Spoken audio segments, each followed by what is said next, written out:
Welcome back to Humanfluence, your place for light and insight. I'm Joe.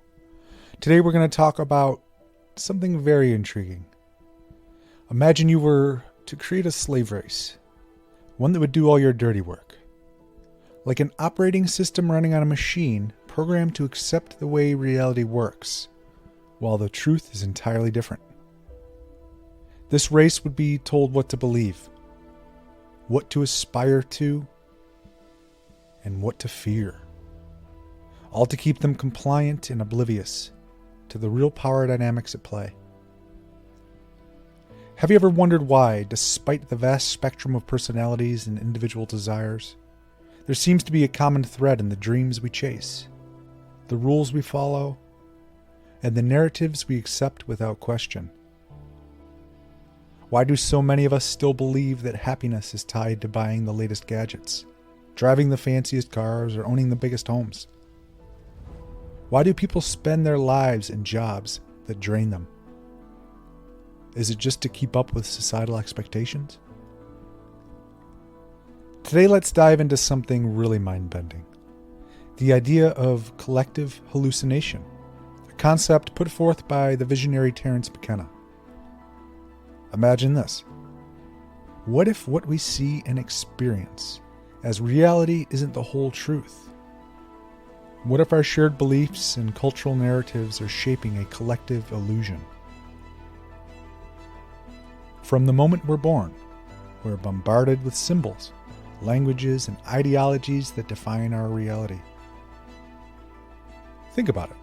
The national flags that evoke patriotism, corporate logos that drive consumer loyalty, religious symbols that define our spiritual beliefs, and political ideologies that shape our views on governance and society. McKenna suggests that this isn't just a framework for understanding our world, but a kind of consensual trance. It's like we're all agreeing to see things in a certain way, reinforcing each other's perceptions. Look at our modern world. Everything seems to be about materialism and consumerism. We're constantly told that happiness and fulfillment come from buying more stuff. This is pushed on us by relentless advertising and media, creating a never-ending cycle of desire and dissatisfaction. It's a powerful illusion that keeps us chasing after things, often leaving our spiritual essence neglected. But it goes much deeper than the superficial. There's a veil over our eyes, obscuring the true nature of reality. This veil is woven from our societal norms, cultural expectations, and the ceaseless barrage of information we receive daily. It's as if we're looking at the world through a filter that distorts and limits our perception, keeping us from seeing deeper truths. You see, the powers that be are all about ego, not the higher self-ego, which is inclusive and connected, but the worst kind, the kind of humanity that should not be ruling the world. These powers prioritize their self-interests, manipulating the collective consciousness to maintain control and dominance. They foster division, fear, and consumerism, all to serve their own ends, keeping us distracted and disconnected from our true selves. Enter the concept of the New Rome. In ancient times, Rome was the epicenter of power, control, and expansion. Today, some argue that modern society mirrors this ancient empire, with powerful institutions and corporations acting as the new emperors, shaping our world to fit their agendas. Just as Rome used bread and circuses to placate the masses, today's power uses consumer goods and digital distractions to keep us compliant and disengaged. Consider how sports events keep millions glued to their screens, how sensational news cycles manipulate our emotions, and how social media platforms endlessly feed us trivial content to keep us scrolling. These are modern-day circuses, designed to keep us entertained, distracted, and ultimately docile. Moreover, our emotions are powerful sources of energy, sometimes referred to as lush. I'll link a video here. This energy can be harvested by those who understand its potency. You see, by keeping humanity in a state of fear and lack, these powers can be ensured a constant supply of lush. When we are stuck in fear, anxiety, a sense of scarcity, our emotional energy is drained, making it easier to control and manipulate us. This is why so much of the media and political rhetoric is designed to evoke strong emotional reactions. Mostly anger, fear, and division. That keeps us from finding peace and clarity, ensuring we remain trapped in this low vibrational state. And what about the true evils of the world? We still have third world countries where people suffer from poverty, hunger, and a lack of basic necessities. Wars are waged over hidden political agendas and power dynamics, often under the guise of noble causes. We are killing Mother Earth, polluting our oceans, destroying our forests, and contributing to climate change at an alarming rate.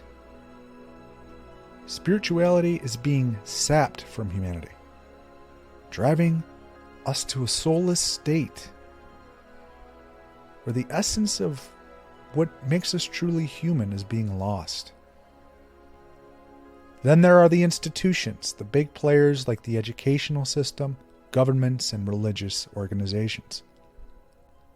They all have a hand in maintaining this collective hallucination. Schools often focus on rote learning and conformity. Politicals play on our fears and divisions. And even religious institutions impose rigid dogmas and discourage personal exploration. All of these institutions shape our thoughts and beliefs, reinforcing this veil that prevents us from seeing beyond the surface. Again, technology adds another layer. With the rise of social media and digital tech, we're more distracted than ever.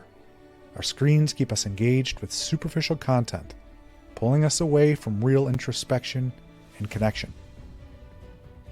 We're globally connected, but often feel more isolated than ever, lost in a digital maze.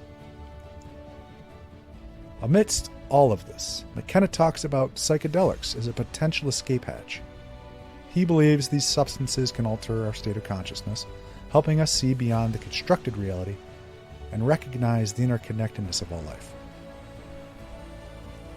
Yet these tools are often stigmatized and banned, perhaps because they threaten the established order. But here's the thing, psychedelics aren't necessary to break free. Using them is like blowing the door off its hinges instead of just knocking and waiting for an answer. You can achieve the same enlightenment on your own.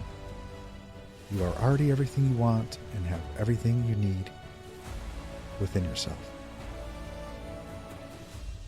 Central to breaking free from this collective illusion is the concept of ego death. Ego death is not about literal death, but the transcendence of the small self, the ego shaped by societal norms and material desires, to uncover our true essence.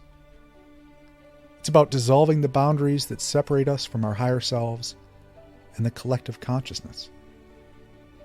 This process can be initiated through various practices, such as meditation, mindfulness, and self-inquiry. When we let go of our ego-driven desires and fears, we begin to see this interconnection. Ego death is a profound and transformative experience. It requires facing our deepest fears and insecurities, acknowledging our shadow, and embracing the unknown. Much of humanity is stuck in their own darkness and lower human nature, unable to integrate their shadow, the parts of themselves they reject or deny. But it's through this integration that we can truly transform. A challenging journey, but it's through this process that we can experience a deeper unity and reconnection with the divine.